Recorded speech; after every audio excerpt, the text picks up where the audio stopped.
don't know what you're in for this time. Today's paid fundraising preview is for something unlike anything we've covered before. Allow me to introduce you to Vast Grimm.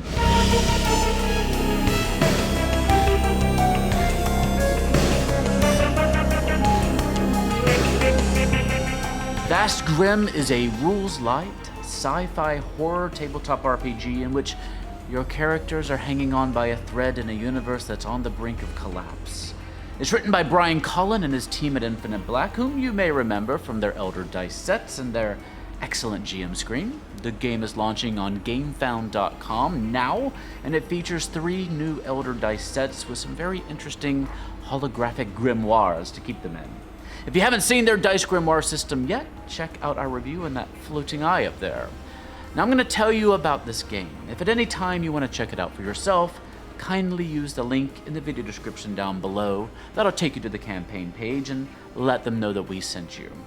Now, Vast Grimm itself is built on the Mörk Borg engine by Free League Publishing. Mörk Borg is the extremely popular hardcore fantasy game that won 4 Ennies in 2020, including Product of the Year. Vast Grimm takes that same dark tone and easy-to-learn gameplay and propels it into a dark future where the Earth has been chewed up and spit out in chunks. There are survivors, there are starships around, space stations even, but is anyone alive inside? And if so, have they already been infected by the worms? So many bodies are just vessels for the worms, but you're alive somehow. You're probably not all there. I mean, who could blame you? The things you had to do to survive, it's unspeakable. But for you and for those few other survivors you found, time is running out. The remaining days of the universe are numbered. Sure, the worms will probably get everyone in the end. When the 6, the disciples of Fatuma, opened the doors to the mausoleum of they 663 years ago and became hosts for the first 6 worms, that was when we knew that the prophecies that were written in the book of Fatuma were true and would come to pass. And they have, all except the last 7 torments, but the time is nigh. This is the universe you find yourself in, but against all odds, there is hope. See, there's the fabled Gate of Infinite Stars, supposedly a portal built by scientists and mathematicians that leads to a parallel universe, presumably one free from worms, from torments, from they. If you believe this child's fairy tale, maybe you can set out to find it. Maybe there are other solutions, other ways out. I doubt it, though. So let's do this in parts, shall we? First, I'll tell you about the engine itself. How to play this rules-light RPG.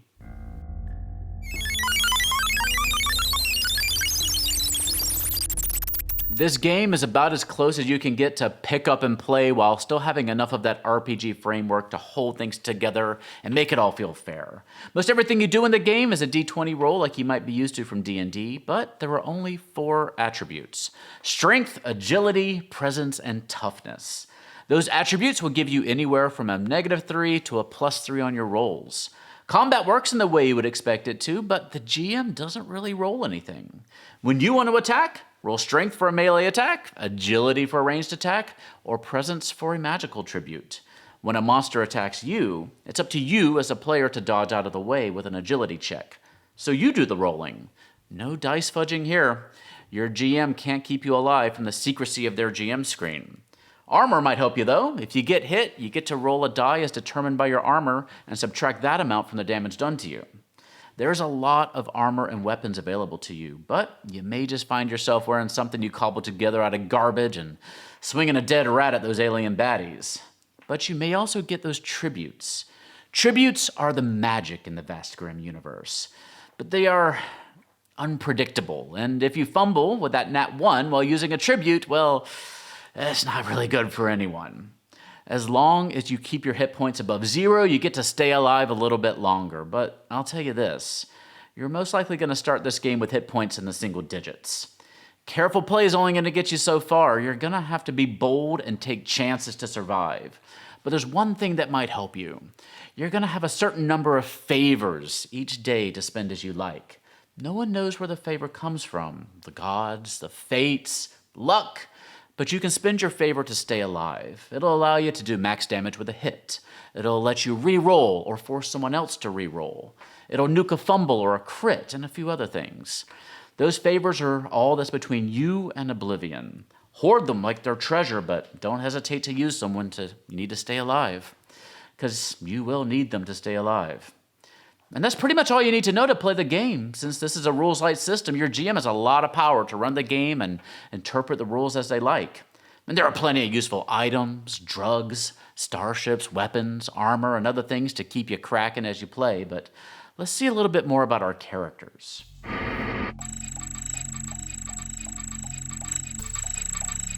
When it comes to making characters in Vast Grimm, I recommend bringing as much randomness into the process as you can. Most everything is presented as a roll table. Let the fates take control and then fill it in with your creative details yourself. I mean, your character is most likely going to end up sucking vacuum halfway through the first mission anyway. To that end, Vast Grimm is going to have a full online random character generator that you can use as well. And it's going to be really helpful when you need to quickly roll up a backup character or two during your session. So let's just take a quick look at the classes. Each class gets a 2-page spread like this. Let's start with the Soul Survivor, the class I played when I was invited to a Vast Grimm playtest. You're just a filthy, broken mess, but you survive until you don't. So first you get a rolling table to give you a background to build from. Maybe you are cryogenically frozen and don't know what's happening in the universe. Maybe you've been hiding in the hull of a Raider starship for 5 years. This is your backstory, make it your own. Next, we have your abilities. In this case, you're not strong, but you're tough, and you have the senses you need to stay alive. When you're rolling up your strength, subtract 2, and all your presence and toughness checks have their DR, their difficulty rating, reduced by 2. The standard DR is 12, by the way. Starting weapons and armor are randomized as well. The better stuff comes with a higher die roll. For example, a roll of a 1 on the weapons table gets you a wooden club, and a roll of a 10 gets you a lightsaber. Sorry, I meant a legally distinct energy sword. But you, as a Soul Survivor, only get to roll a d6 on that weapons table, so no laser sword for you. Finally, you get 1 skill from a list of 6 on the table. Maybe you can hide during combat. Maybe you don't need to eat as much food. Maybe you just won't be attacked because you're just so pathetic. And finally, you begin with 1d6 times 10 credits and d2 favors. You know, those things that keep you alive. Your hit points are your toughness modifier plus a d6. And that's how classes work. Let's just take a quick peek at the other classes and see what they're about. The Man-Sheen is your cyborg, created for war, strong of body, but a bit cross-wired in the mind. And that cyborg brain of yours can't handle those magical tributes, so don't even try. But woe be unto anyone who gets in your face. You may have a laser eye or a mostly machine cyber kitty to keep you company. The lost technomaniac found a secluded place, studied their magical tributes, and became a master of them. They may not be strong, but they can be formidable with their arcane powers. Or maybe they'll just usher in the end of the universe a little bit more quickly. Truly attuned to the universe, the lost technomaniac is a good person to have on your side.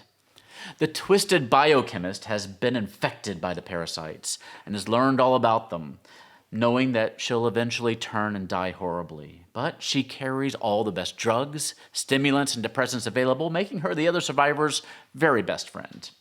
The treacherous Mörk may not be fun to have around, but they get things done. They can pilot a spaceship, shoot a gun, kick down a door, and punch an alien in the face. They also generally have the best armor and guns. Just make sure that you make yourself useful to the treacherous Mörk, because true to his name, he is willing to cut you loose if you become dead weight. Not all robots are unfeeling, monotone human wannabes. See, you're an emo bot. You got all the feelings. You're not going to be infected by those worms yourself, but you hate the Grimm. They took away your friends, those friends that you love. You're going to take your metal body and your technologically advanced brain, and you're going to make a hopeful world for you and your friends. Or maybe you're a devout disciple of Fatuma, and how could anyone not be?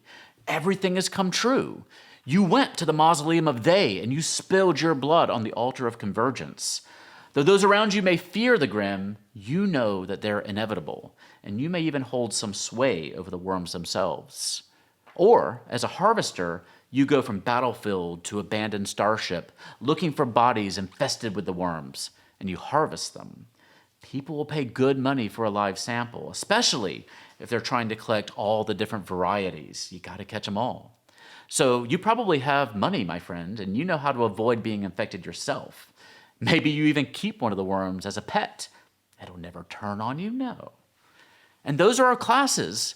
Once you decide on that, you roll for weapons, for armor, and for equipment, all randomized. Then you roll for abilities. You roll 3d6 for each ability, add or subtract any bonus from your class, and then you figure out your modifier. There's no standard array here, no fairness. You get what you get. Same for hit points. You roll that die as determined by your class. Give your short-lived character a little personality by rolling on the misspent youth table twice, and take a little body scar because no one is left untouched in this universe. Give yourself a name, and you're off to the races. Easy as that.